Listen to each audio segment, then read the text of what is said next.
Welcome, silent yet singing waiters, to Geek Salad's Retro Movie Review from the Geek Salad Podcast. I'm Andy.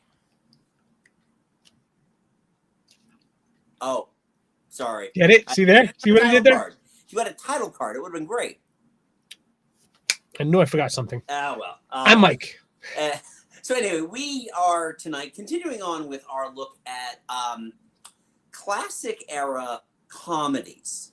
It's like we're looking at like the 1930s, 40s, and 50s. And last week we did the Marx Brothers. We did Animal Crackers from the Marx Brothers. Tonight we are doing Modern Times, written, directed, and starring Charlie Chaplin. So it's all right. What were your thoughts, Mike? Let me. Well, one, it was made what 6 years after Animal Crackers. Yes. And yet it feels like it was made before it, because Charlie Chaplin apparently did not. He wanted it to be his first talkie, and it sort of was, but also sort of wasn't.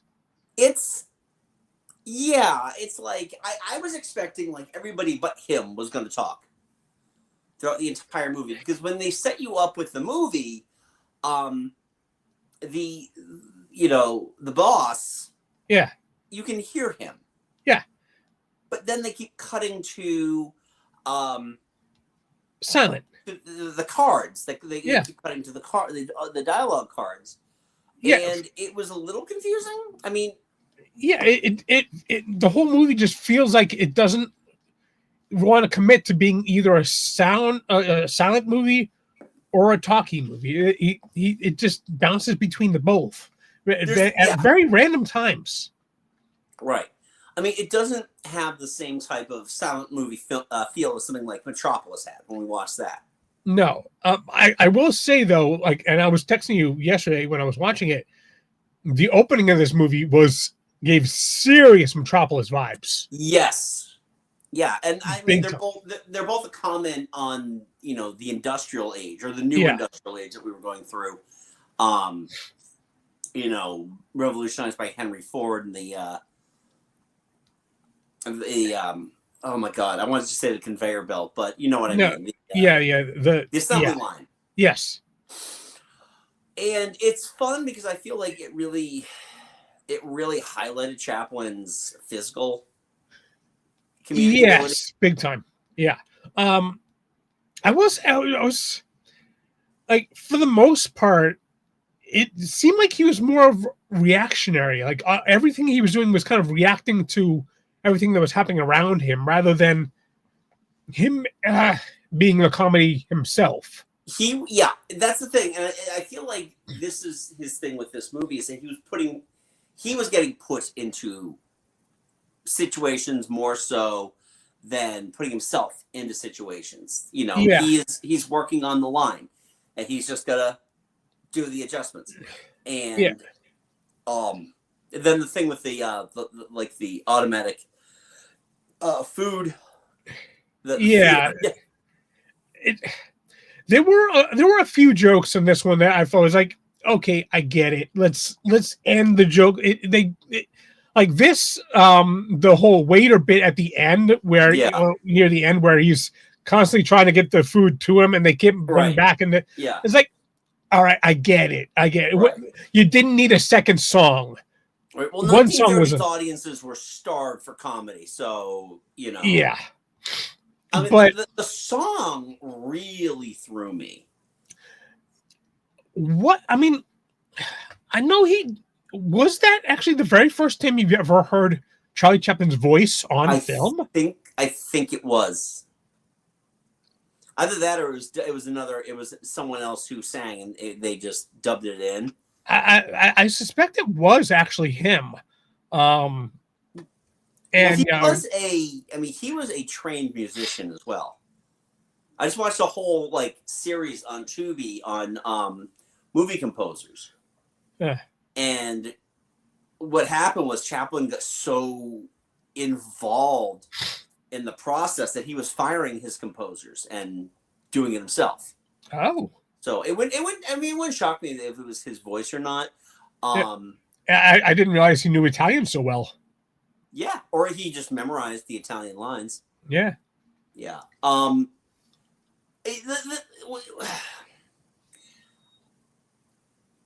don't want to sound like I'm complaining because I genuinely actually really enjoyed this movie. Yeah. I had a fun time watching it. I mean, in terms of a plot, it's really kind of threadbare. It really is scenes that are stitched together that just happen to have the same characters in them. Yeah, I mean, this one felt like it had more of a plot than Animal Crackers did. Yeah. Um, I will say I had more laughs from Animal Crackers. Yeah. This one honestly the comedy started to click for me after he gets released from jail and he keeps trying to find ways to get back into jail. Yeah. That's when it is like, okay, now some of the humor is really kind of clicking for me. Before that, like, the nose powder, Yeah. because they couldn't say cocaine back in the day. Right. But yeah, that whole bit and like being all jumpy and like the twitches from the factory work is like it's physical comedy. It's fun. It's just it didn't quite click for me as well as I was hoping it would. Yeah, I can understand that. I can understand that. It there are definitely hits and misses, and again, I guess it really kind of depends on what your threshold of Chaplin's comedy. Yeah, you can kind of put up with, because it is unlike the Marx Brothers, it is a one-man show.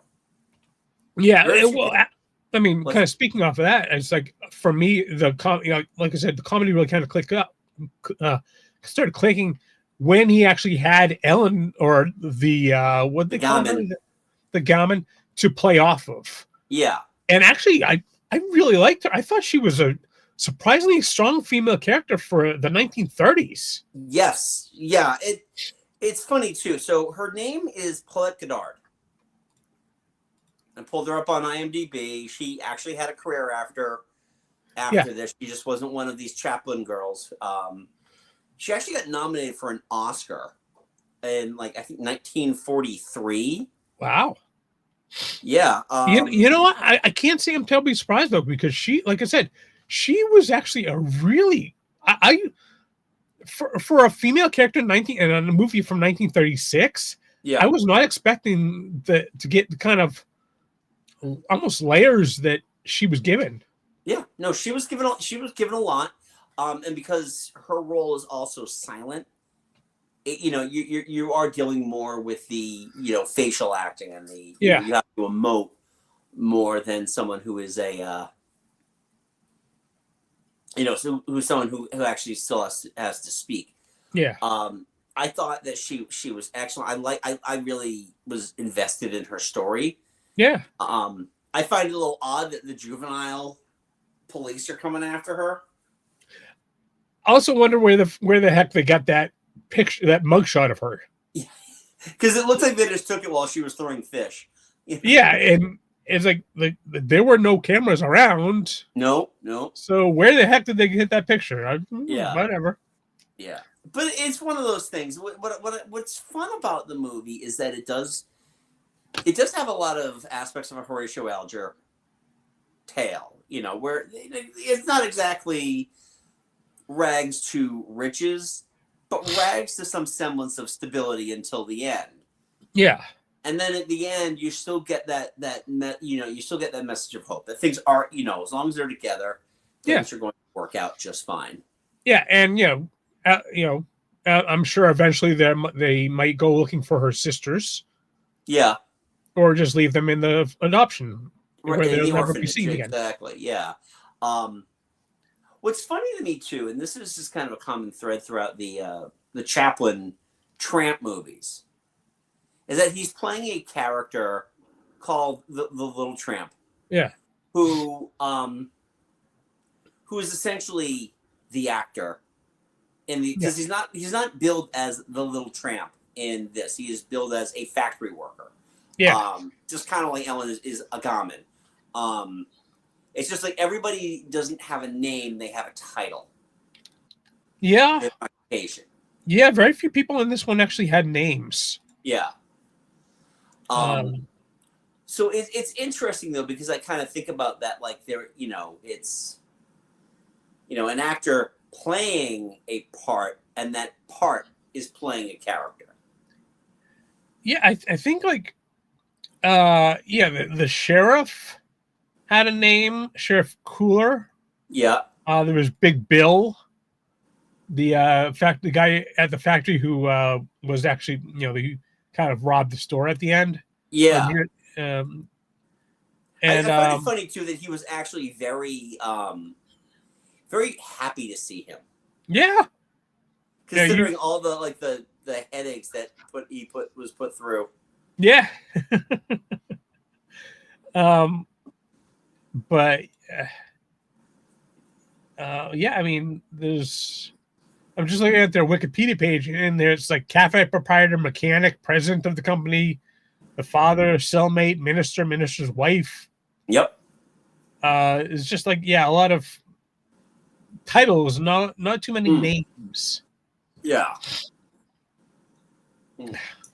It was kind of funny though, me being the big Three Stooges fan that I am. I noticed at least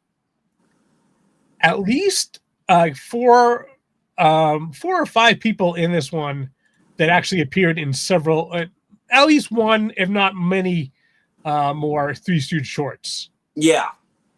Like the sheriff was in there. I believe Big Bill is in there. The mechanic at the end. Yep. He's in a Stooge short. The mechanic was actually one of the Keystone Cops as well. Oh, really? Yeah, Bill Conklin. Yeah, Chester Conklin. Chester Conklin. Sorry, Bill Conklin was the corrupt senator of New York. Yeah. During the Garfield administration. In fact, 2 years later, Chester Conklin is the fire chief in what was it? Flatfoot Stooges. Okay.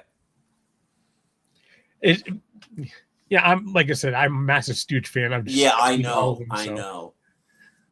Not it was kind of into fun anything for next week or anything like that, right? Yeah, no, of course not. Yeah.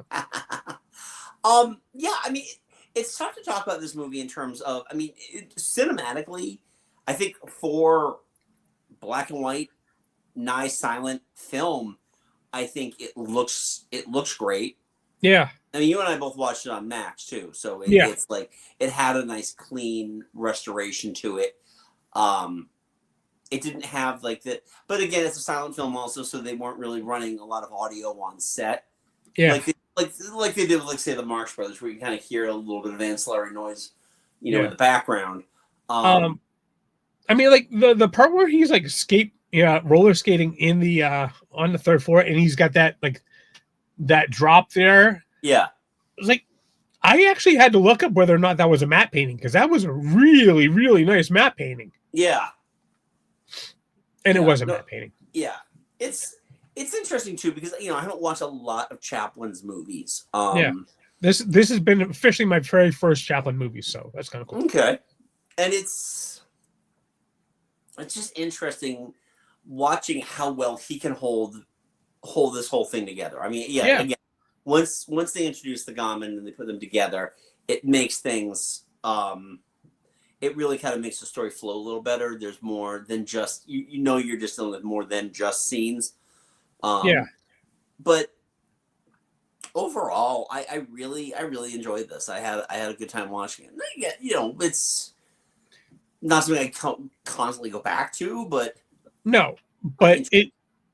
Yeah, I mean, for my very first introduction to Chaplin, and it certainly was not something that I feel like I wasted my time on. It was a movie. I was hoping to like it more than I did, but that being said, I still really enjoyed it. Yeah. And I would not be averse to watching more Chaplin. Yeah. Well, there's several others on HBO right now, including The Great Dictator.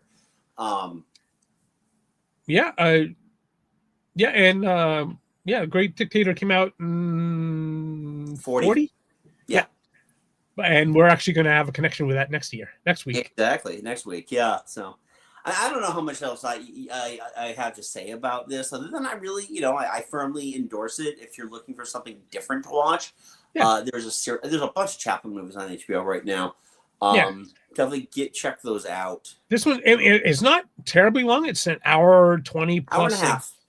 Yeah, just shy of an hour and a half. Yeah. So yeah. Definitely. And it runs at a nice pace. It does. I feel like, you know where I felt it dragged? I felt like it dragged in the whole thing in the factory when he goes back to the factory. Oh, and I get stuck in the machine. Yes, but you know what? The physical gags of actually trying to feed him at, like, you know, he's trying to get him out, and so was really funny. Yeah, he's trying to get him out. Then suddenly the lunch bell. Oh, time for lunch. What I found interesting too is that several people during the course of this movie were eating a whole chicken. Yeah, like he had a whole chicken in his lunchbox. The angry cuss patron at the restaurant.